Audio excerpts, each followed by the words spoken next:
13th seed? Yeah, I just think about our program. I think about Auburn baseball continuing to try to build its brand. 19, first time going to Omaha in 22 years, and then first time hosting here at Plainsman Park since 2010.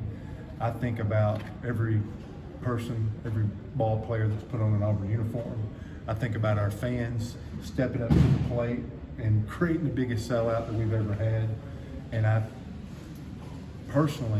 think about, man, these are opportunities to reward our players and our alumni and our fan base and everybody that cares about our program. These are moments and opportunities that man, you want to take full advantage of, but you kind of dream about. It's kind of what you get out of bed for every single day. And to think Friday morning at 11 o'clock that Florida State and UCLA is going to play a game right here. I mean, that's the brand you want to continue to try to nurture and build to create baseball being played in the state of Alabama like that. Coach, what does it mean knowing that you're going to have the opportunity to defend home turf? You're going to have your fans here cheering you guys on for the first time. You said you want to party like it's 1999. Yeah, just think about the opportunities we've had. I really thought about Creed Simpson's home run in 2010, that walk-off. But then that just forced another game. And going all the way back, I call it, when you have a question with Auburn baseball, you call Hal Baird, the all-time winningest coach in Auburn history.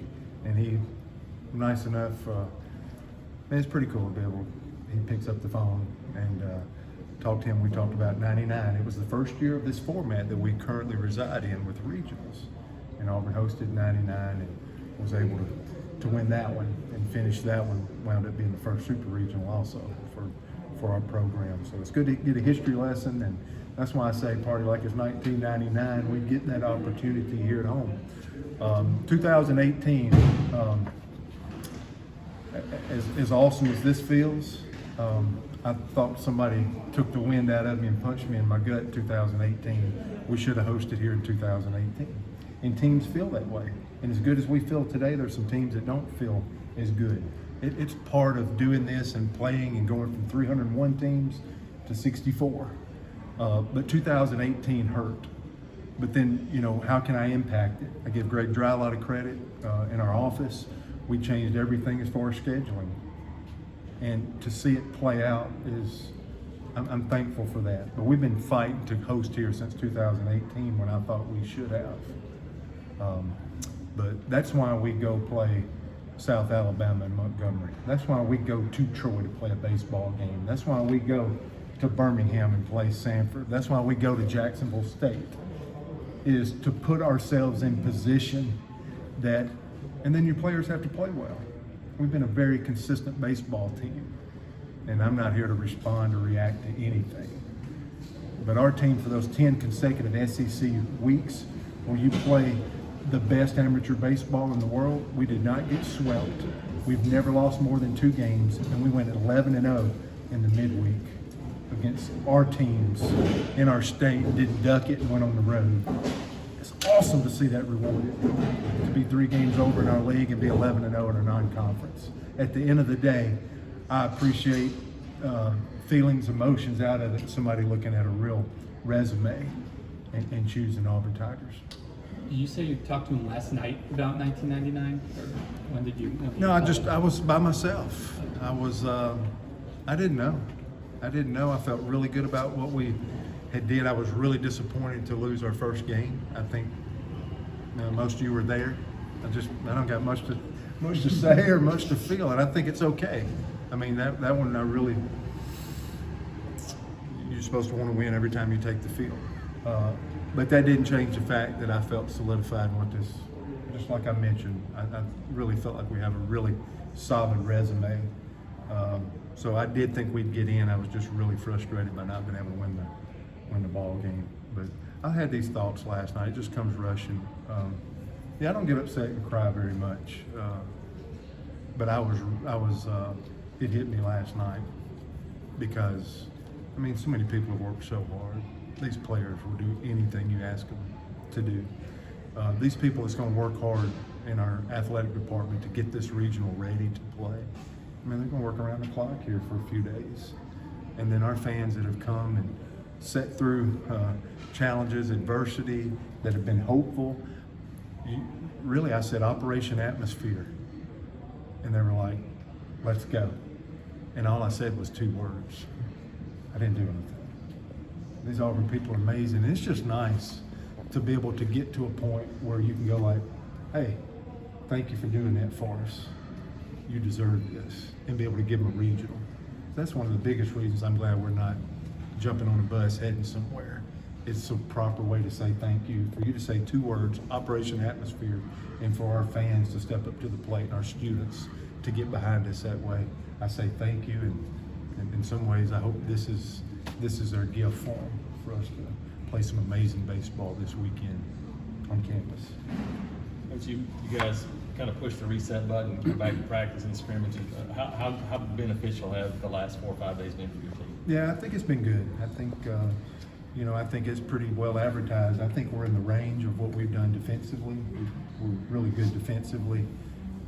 The game versus Kentucky at the SEC tournament, we won 1 game going to the 9th. The pitching worked out. I was really excited about Carson Skipper.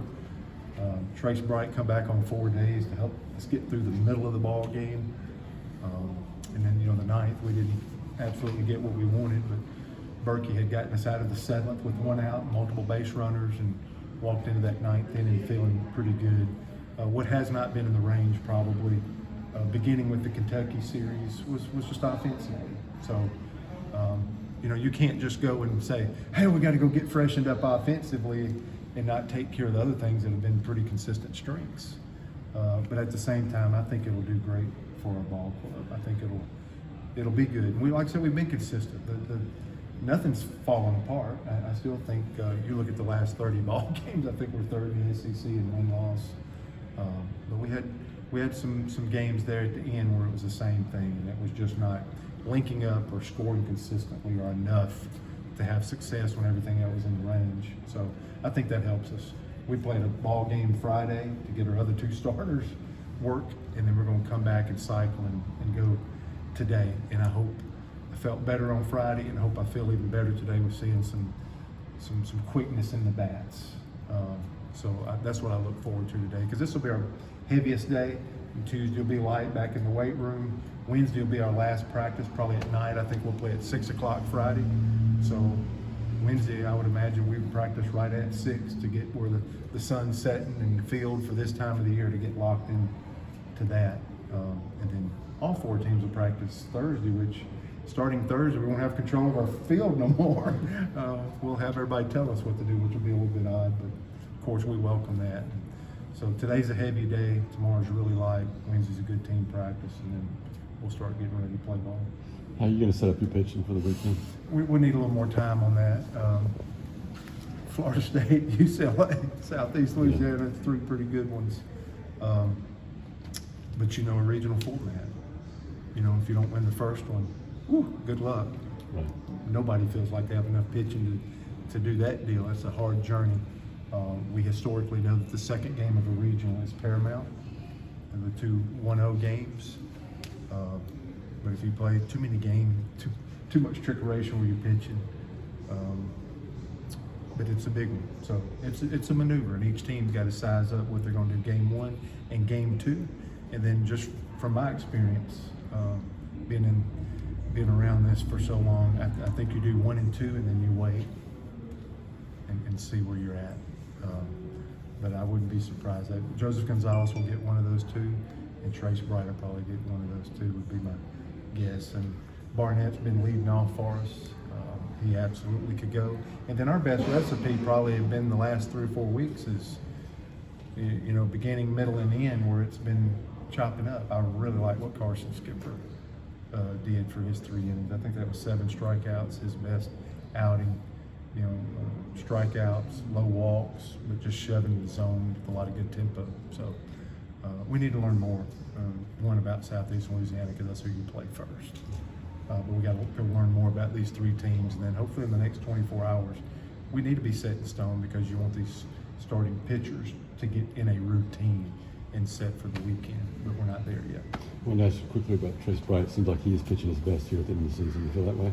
Yeah, yeah.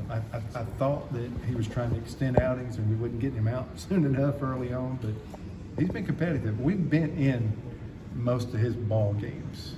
We actually have been in his games, and I think we've helped him a little bit. He's getting a little deeper in games. I just think he's growing and developing, which is what he should be doing at this point. But you know, Trace is throwing good ball, and absolutely the 4 days rest, he's the one that come tap me on the shoulder like I can go. So this is a young man that's getting more aggressive, more confidence as he's going through this year. And man, I hope the best is yet to come.